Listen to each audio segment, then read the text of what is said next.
about to listen to the Dr. Daliah Show. Sassy, stimulating medical talk radio. Any medical advice Dr. Daliah Wax gives on her show should not be substituted for an actual visit to your medical provider. And now, here's Dr. Daliah.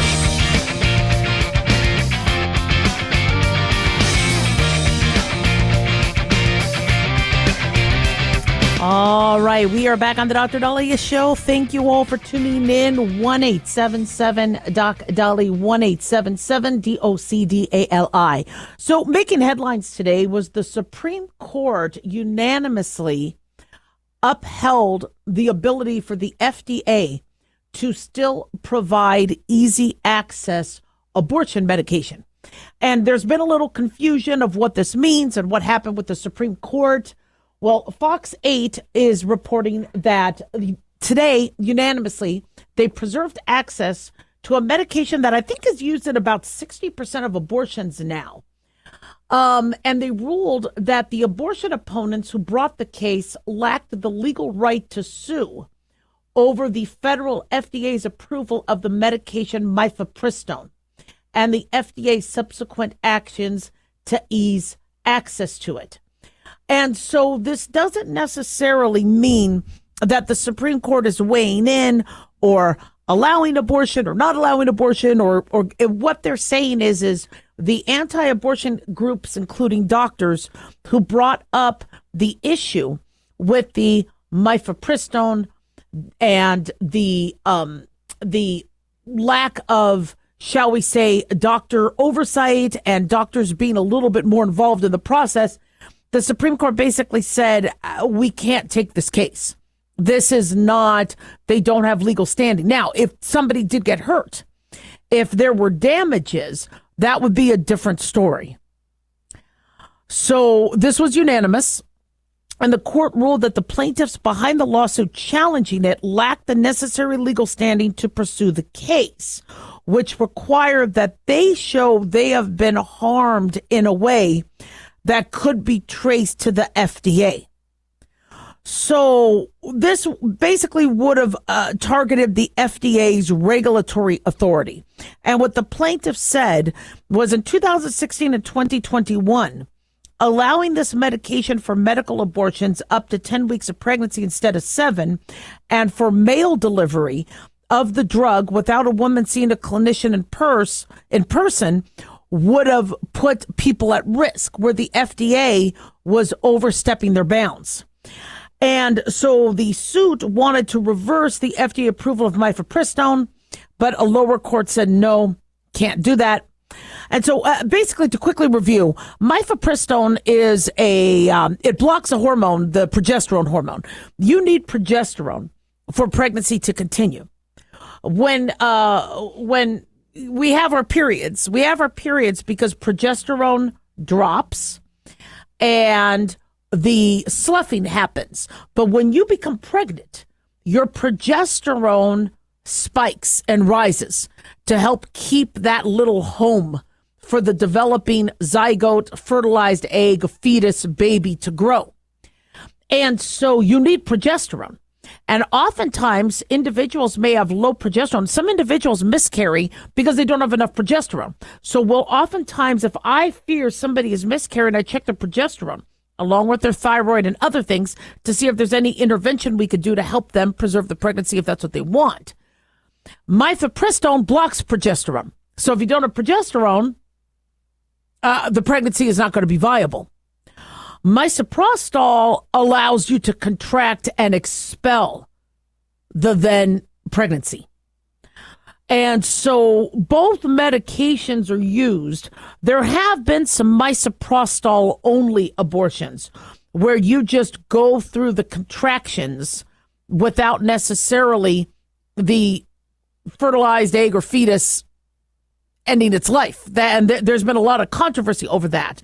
But these are oral medications that can be given now through telemedicine, over the phone. And so there has been a lot of controversy with doctors and on how safe this is and what sort of guidance should be given. And so is it the Supreme Court's job to intervene? Is it the FDA's job? Who should be involved in the oversight of medical abortions. Now, there are risk factors to these medications. And a big concern I have as a doctor is, can somebody lie about the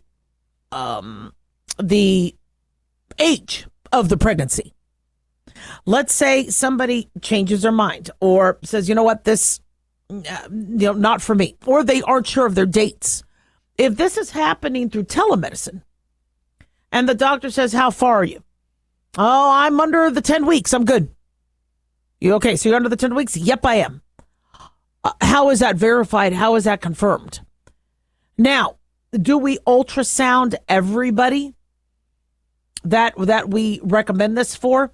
I think it would be a great idea to ultrasound and make sure it's not an ectopic pregnancy, before you start making them, contract and all that. But for the most part, no. It's when was your last period?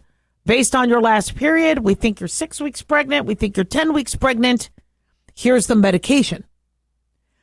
And so the Supreme Court left it open where if there are people undergoing harm by this, they could later get involved. But at this point, if a group of physicians feels this is risky, they wouldn't be going through the path of the Supreme Court. They would have to go through the FDA, go through Congress, go through the president who oversees the FDA.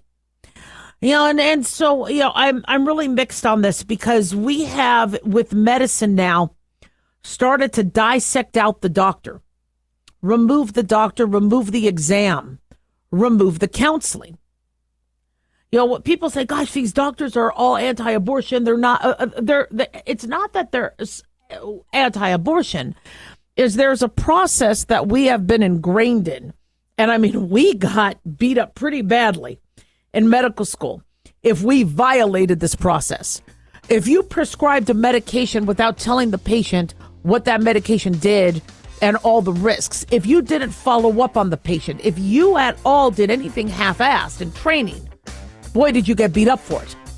And so you have a lot of physicians going, okay, are we now, doing this very frequently without the proper protocol? 1-877-DOC-DOLLY, don't go away.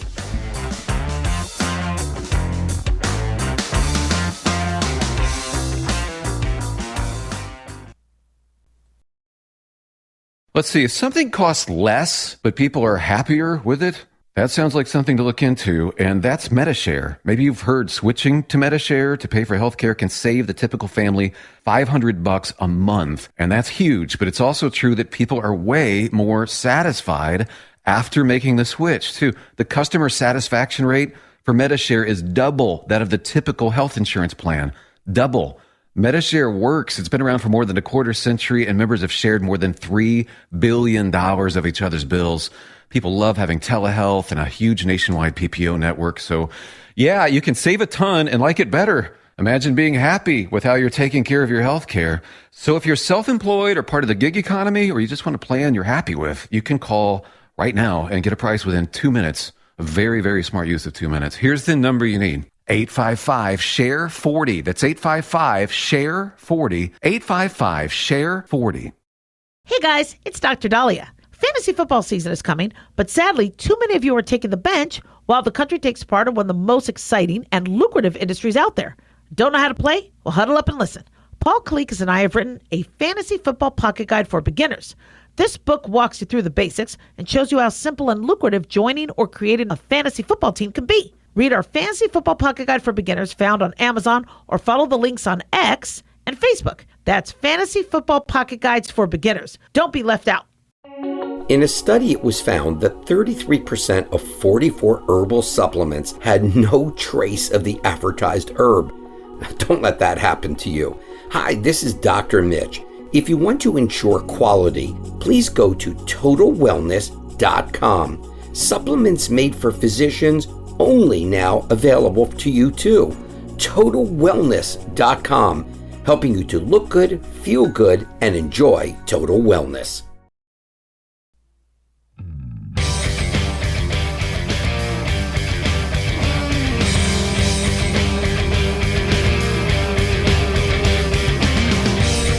All right, we are back on the Dr. Daliah Show. Thank you all for tuning in. 1-877-Dr. 1-877-DOCDALI. Big thanks to Talk Media Network for making this happen. And big thanks to Daniel, our producer. And we really appreciate y'all tuning in. Don't forget to follow us on Twitter or X at Dr. Daliah, Facebook, The Dr. Daliah Show, and on YouTube, please click like and subscribe. Okay, so artificial sweeteners. Oh, my gosh. Okay, every 6 months, something comes out in the news on these, and I'm getting a little tired of it. I think our over-dependence and overuse of artificial sweeteners is not good. And mind you, I like a diet soda every once in a while. I have a sweet tooth, and artificial sweeteners being thousands upon thousands of times more sweet than sugar, yes, it's been pretty appealing, especially since many of us are trying to lose weight. But how safe are they? So another study has linked another artificial sweetener to heart attack and stroke. And I think we have to have an honest conversation about what we're doing to ourselves and an honest conversation about real sugar and what might be better for us, although I'm not a fan of sugar either. So let me just give you the rundown on this. Money Talks News is reporting that a recent study from the Cleveland Clinic determined that xylitol, a very common sugar substitute we use in America, is associated with an increased risk of cardiovascular events like strokes and heart attacks. It's also used in Europe and other places as well. Now, even though xylitol is found naturally in plants and some fruits and vegetables, we use it as a 0-calorie sweetener in baked goods, sugar-free candies. Apparently, it's even used in toothpaste and other products to help the taste. So researchers looked at medical data of 3,000 U.S. and European participants and found that high levels of xylitol circulated in the body was associated with an increased risk of major cardiovascular events over a 3-year period. Patients with the highest level of xylitol in their blood were most likely to have a cardiovascular event. And so study authors are saying we really need to relook at what we're doing here, because they found that xylitol could cause platelets to clot, cause a higher risk of thrombosis and inflammation. Well, okay, we have a variety of artificial sweeteners, aspartame, saccharin, and its use. It's a fascinating history. When we look at artificial sweeteners and their history, I think back to 1897 was one of the first artificial sweeteners found. And again, it was found by accident. I think the researcher was looking at coal derivatives, and when he was eating lunch, he had licked his fingers and he had tasted sweet. And he's like, whoa, where did this come from? And he searched his lab, and then he found out that it was a chemical. It was one of the byproducts that he had been working on that day, and hence sugar substitute was born. Let me get the history is fascinating. If I could just give you guys some of this. I love looking at the history of medicine. So let me see if I give credit. Okay, that was our saccharin. Saccharin came from. In 1897, a Johns Hopkins University researcher, by the way, saccharin, Latin for sugar. The researcher was looking at coal derivatives, right? And he accidentally discovered cyclamate. Oh, no. He didn't. He did saccharin. Cyclamate came later. Aspartame came later. And that was back in 1897. By 1907, saccharin was widely used, but Americans had no ideas. Harvey Wiley was the head of the chemical division of the United States Department of Agriculture, according to Xavier, who's reporting this. And he recommended banning saccharin. And interestingly, Theodore Roosevelt was given saccharin as a medicine by his doctor to help him lose weight. I really want to dive into this because I just love the history of medicine. The sweetener got banned in 1912, but because of World War I and then later World War II, it allowed us to ration sugar. So saccharin and other artificial sweeteners then became used more ubiquitously. Then came cyclamate in the 1950s. Actually, it was discovered in 1937 when a grad student was taking a smoke break, tasted it on their fingers, going, whoa, what's this? And I think aspartame was also found similarly, where somebody was eating lunch and again picked up on it. So these are chemicals. The root of the moral to all of this is these are chemicals. And we keep asking our physicians, we keep asking the media, tell us which artificial sweetener is the safest. They can't. Xylitol has been named as one of the safer ones. And now we have another study saying, wait a second, might be linked to heart attack and stroke. Stevia seems to still top the list, but still stevia could cause issues. I think also with the liver. Stevia comes from stevioside, which is a plant-based sweetener.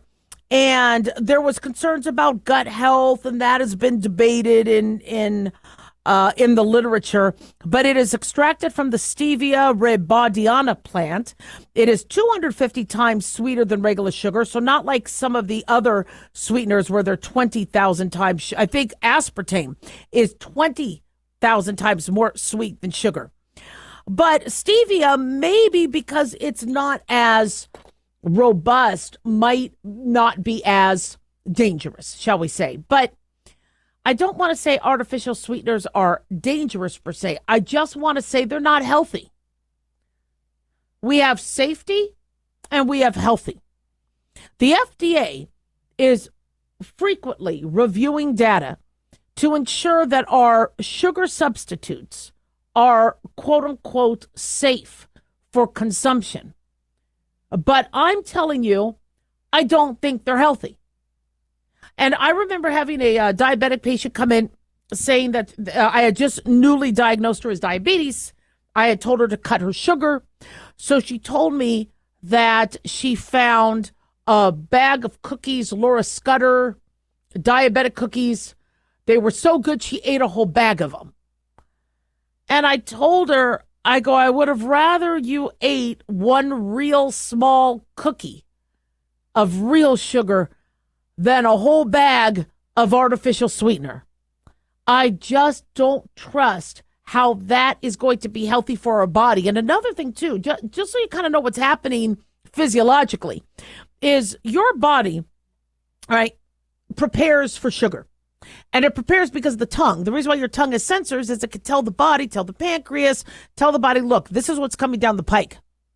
So when you take something that's sweeter than sugar, your body doesn't know if it's an artificial sweetener or sugar. The pancreas doesn't know. So the pancreas is like, whoa, guys, something really sugary. Dr. Daliah is at it again. She must have found some chocolate cake. She must have taken a trip to Marie Callender's to get one of the strawberry pies.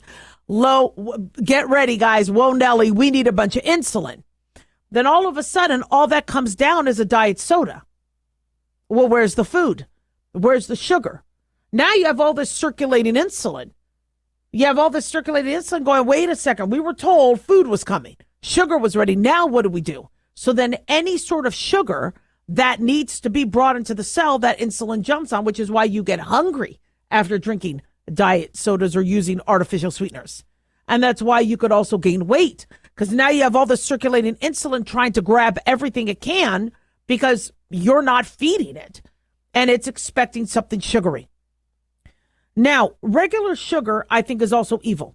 We really overdo it with sugar. I mean, I can't wait to have my little sugar juice thingies. I love sugar, but this isn't healthy.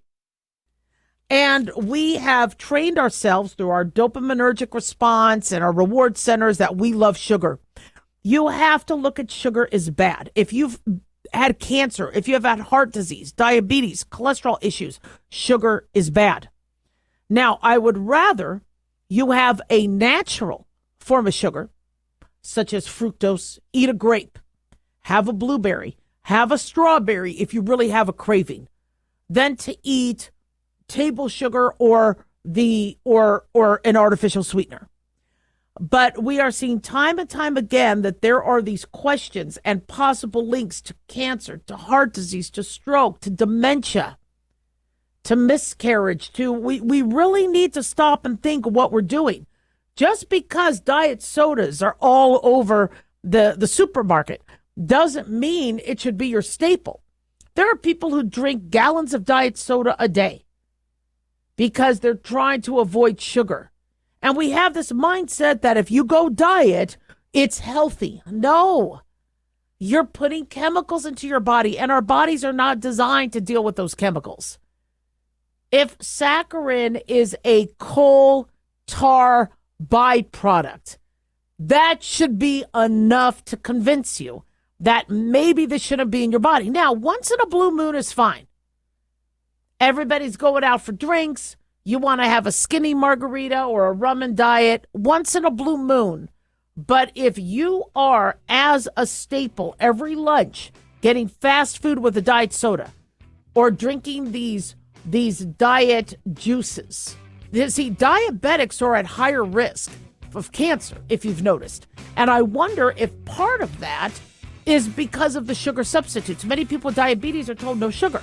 So they go to all sugar substitutes because it won't necessarily raise their blood sugar. But does that mean that's healthier? You just need to train yourself to not want sweet. 1-877 Doc Daliah, don't go away.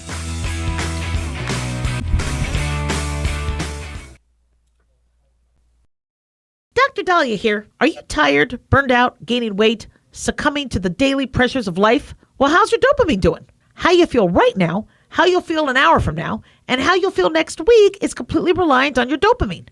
Our daily motivation and willingness to push through challenges depends on the intricate chemical process dopamine provides. Christian Kalikas and I created Deploying Dopamine, a book that tells you what dopamine is, when it dysfunctions, and how to successfully deploy it when needed. Find Deploying Dopamine on Amazon today. Check it out. Carl Amari here to tell you about our newest website for old-time radio lovers. It's 100radioshows.com. At this site, there are 5 old-time radio shows waiting for you to download free as our gift to you, and be sure to browse the additional 700 old-time radio shows available to you for 70% off by using the promo code RADIO at checkout. This is a limited-time offer, so log on to 100radioshows.com. That's 100radioshows.com.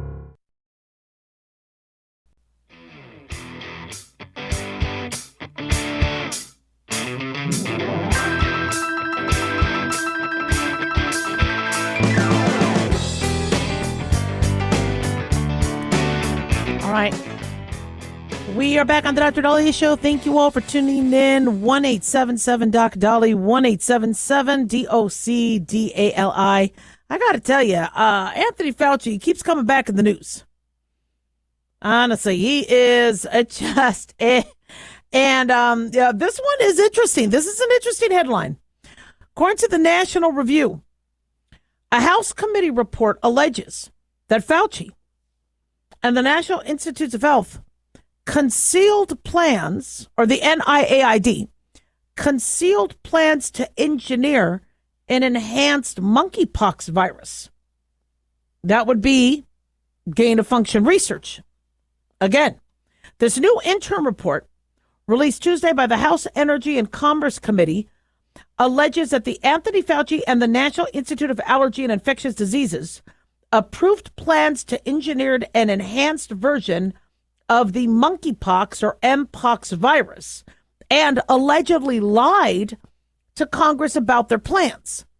The committee began its investigation into this process after Science published an article in September 2022 that included an interview with the NIAID virologist Bernard Moss.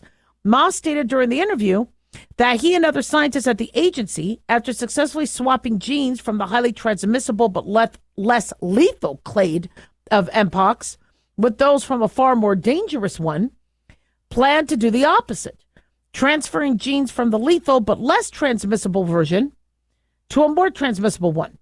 And the report said that proposal alarmed some scientists who believed a more potent version of the Mpox outbreak strain could spark an epidemic that would be substantially more lethal.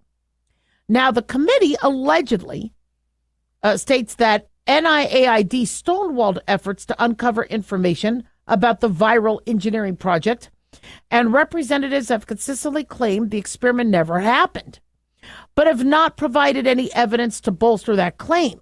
The report says that individuals at the Department of Health and Human Services admitted that Moss and his team had been granted permission to insert genes from the lethal virus clade into the more transmissible version. In fact, the experiment had been approved in 2015, years before Energy and Commerce Committee began its investigation.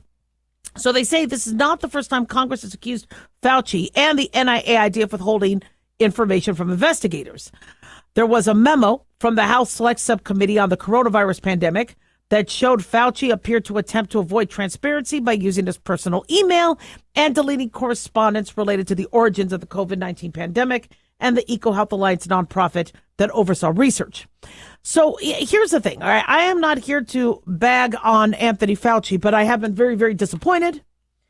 And I have been very frustrated with how he was, in a figurative sense, elected to be the voice and the centerpiece of what needs to be done during the COVID pandemic when he was wrong on a lot and flip-flopped. But this Mpox issue is not so much just about Mpox. Is there a trend of we're going to experiment, we're going to engineer, and we're not going to be transparent about it? I understand, as a scientist myself, because you have to go through years of biology and chemistry to get the degree I got. I understand that in science, you want to protect people, and so you want to study lethal pathogens and figure out where their weaknesses are so you can protect individuals, either by way of a vaccine, either by way of how to manipulate it. And so gain of function can be a tricky term, because gain of function means you are nefariously and manipulatively try to make something benign dangerous and use it and wield it as a weapon. Gain of function, though, can be used less concretely or figuratively if you actually did mess around with something and made it more lethal. And so there's been a lot of debate on the semantics of it. But that's not my issue right now with this. My issue is the transparency. When you are a physician, let alone the leading physician of the country, you have to be transparent. Every single thing you do, every single thing that happens to a patient or in the lab has to be discussed. Now, some people could say, but Dr. Daliah, what if there's a mistake in the lab? What if somebody spills something? What if something gets contaminated? That gets included. You include everything. I was working on a microbiology research project in undergrad. I came in one day and my Petri dishes had contaminant. Not sure how. They were supposed to be stored properly, everything done. I used aseptic technique so I documented this Petri dish, this Petri dish, this Petri dish was contaminated. We are going to abort this part of the project, period. No reason to lie. It's science. Science means integrity. And, Mpox, that came out pretty unpredictably. When the Mpox outbreak came out, that really started to raise some eyebrows as to what's going on here. Now, Mpox, known as monkeypox, was discovered in 1958 in monkeys. It was first seen in humans by the 1970s. It's a virus classified under the orthopoxvirus genus family Poxviridae. It originates from animals, rodents, rabbits, squirrels, prairie dogs, rats, monkeys, but can affect humans if they get bit, scratched, or have close contact with the animal. We do believe it also has been transmitted by large respiratory droplets and during sexual intercourse. The illness is more common in Central and West Africa, but we had an outbreak. The previous outbreak was in 2003. But then all of a sudden we had multiple cases happen, and this was during the post-COVID time. And, symptoms, fever, chills, dry throat, fatigue, muscle aches, swollen lymph glands, a pustular rash. And there was antiviral treatments we could use, and we used a smallpox vaccine to immunize. But the question still remains, where did this come from? Why did we have a resurgence? Some people said, well, it's because of COVID. COVID changed the landscape of things. Or could it have been we were messing around with it? and then something happened in the lab. So from a public health standpoint, we need to, one, be aware of what's circulating, but also be aware of what humans are doing. And if humans are screwing around, now, if you are going to be doing a research study on something that could be lethal, all hands on deck, all eyes are watching it, all protocols in place, and you're very careful. And mind you, labs are studying some of the most lethal illnesses out there, lethal pathogens, because they have to. We're working on medications. We're working on vaccines. That's not the big surprise. The big surprise is why would then you cover it up? If you are the NIAID and you feel that a study is warranted to look at Mpox and making it more lethal, share with us.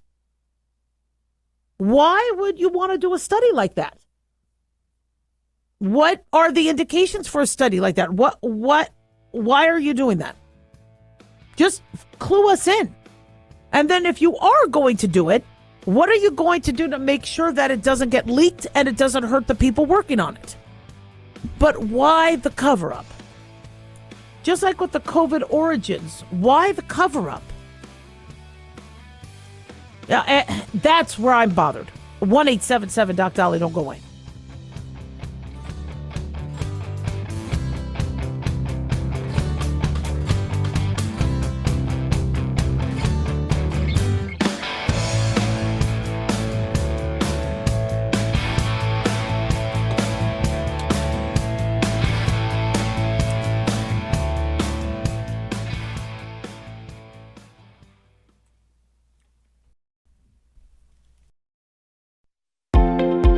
Considered by most, optimized curcumin is one of the few bioavailable and highly absorbable curcumin products on the market.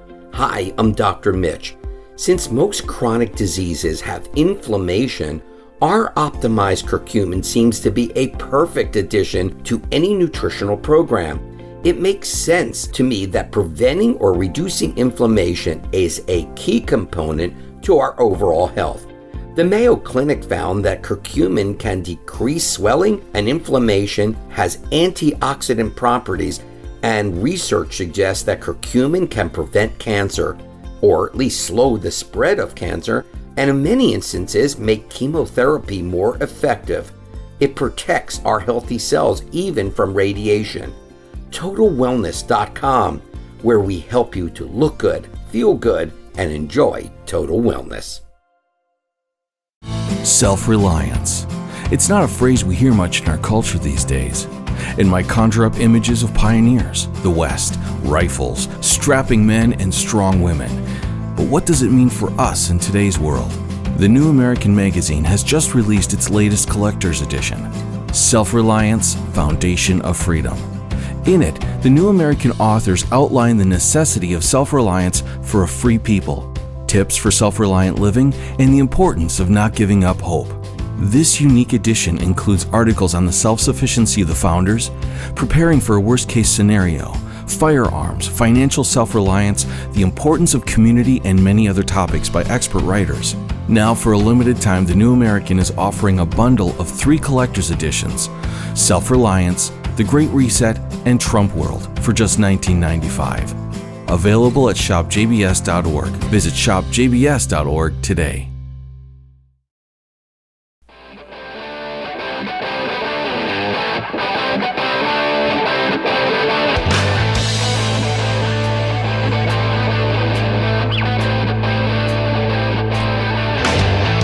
All right, we are back on the Dr. Daliah Show. Thank you all for tuning in. 1-877 Dr. Daliah, 1-877 DOCDALI. So transgender swimmer Lia Thomas is not going to be able to compete in the Olympics. And this is going to be a very, very interesting development in transgender care and can actually backfire. And I'll tell you why. I agree with Lia Thomas and I agree with the Olympics in saying, look, Biological females will compete against biological females. Biological males will compete against biological males, in terms of fairness. But when you kind of read a little into this, you could see where I'm starting to have some concerns of where we're going with this. So just to review, transgender swimmer Leah Thomas, who had competed as a male and then became the first transgender athlete to win an NCAA college title in 2022, rose to prominence because of their Leah's skill against biological women and how Leah Thomas could break records. Obviously, being a biological male that transitioned well into adulthood. Leah Thomas now has been banned from competing against biological women in international events following a change in regulations. World Aquatics changed their policy so that transgender women could only compete in women's races if they had completed their transition by the age of 12. Thomas argued that those rules should be declared invalid and unlawful.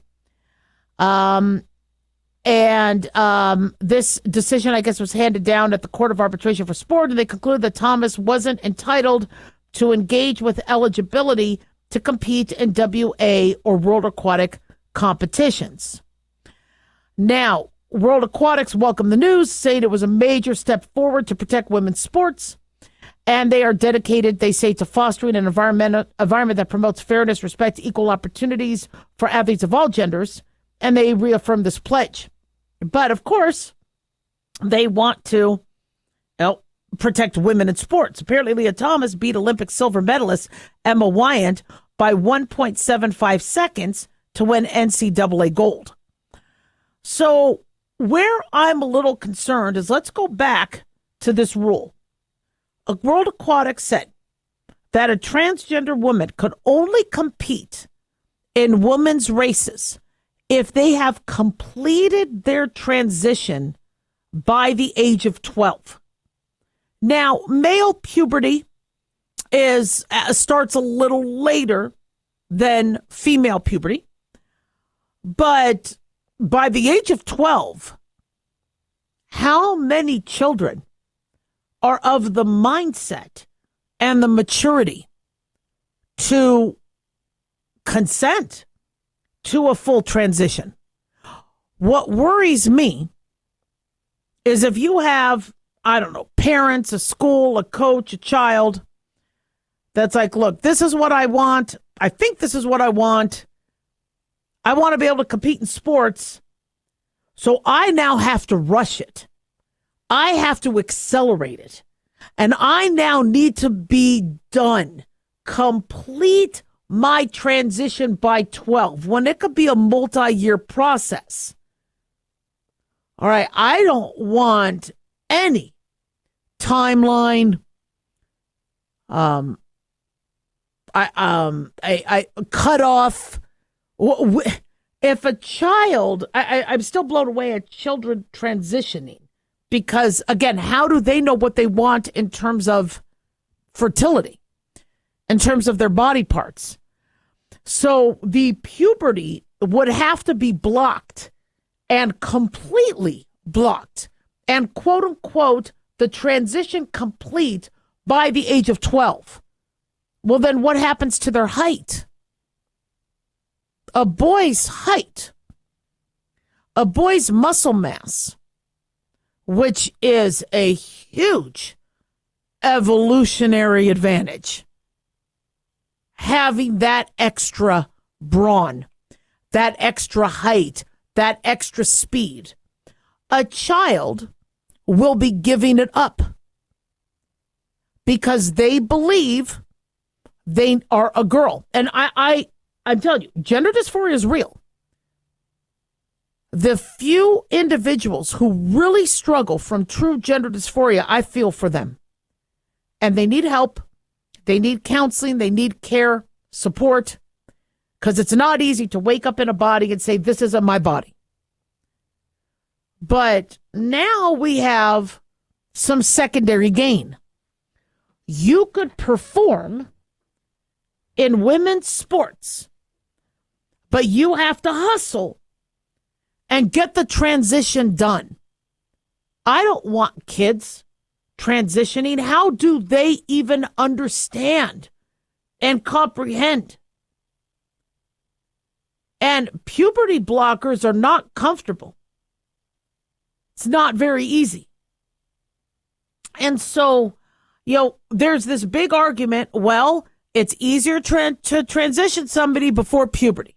We have to catch them before puberty so they don't have the facial hair, the dropped testicles, the periods, we need to catch it early. But we're talking about a child. How does a child know? And then somebody will say, but Dr. Daliah, if you really want to be a girl and you're a boy, or you really want to be a boy or a girl, that's not going to change. Yes, it can. Absolutely it can. When you sit down with an 8-year-old or a 9-year-old and say, okay, why do you want to be a girl?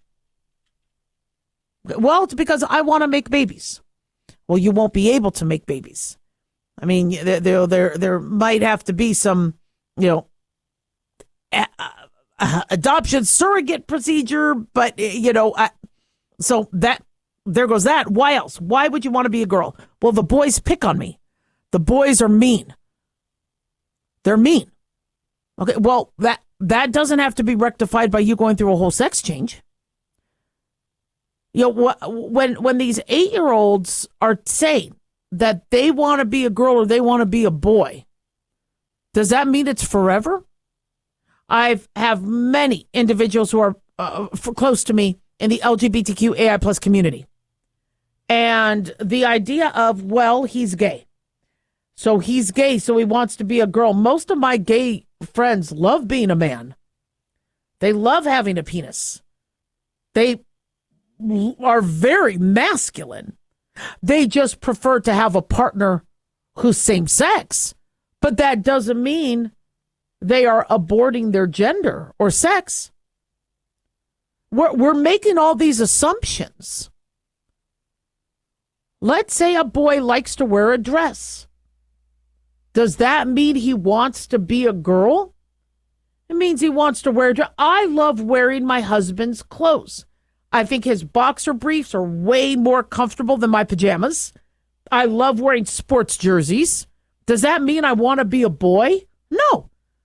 I just want to wear a jersey or I want to wear boxer briefs sometimes. That's the issue I have here. And when you're an adult and you are given the gift of being fertile and being able to make progeny and somebody that you could love and somebody who will love you, we're going to take that away when they're 8, when they're 10.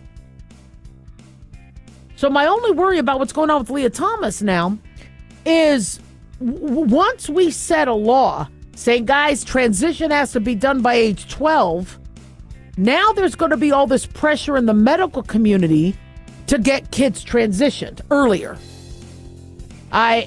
It's a mess. 1-877 Dr. Daliah.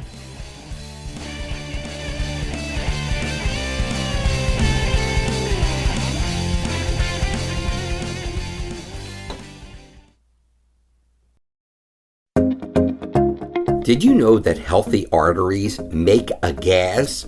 Yes, actually 3 known gases. Hi, I'm Dr. Mitch, and nitric oxide is a gas that's readily made all day long to keep our arteries open by relaxing the blood vessel walls. By doing this, our circulation is increased, bringing blood, oxygen, and nutrients to every part of your body. Both age and poor diet can lead to a loss of this precious gas, and in turn, blood pressure can go up, energy can go down, and you can get tingling in your hands and feet. Well, our product, Ultimate Nitric Oxide, can easily help fix this lack of nitric oxide.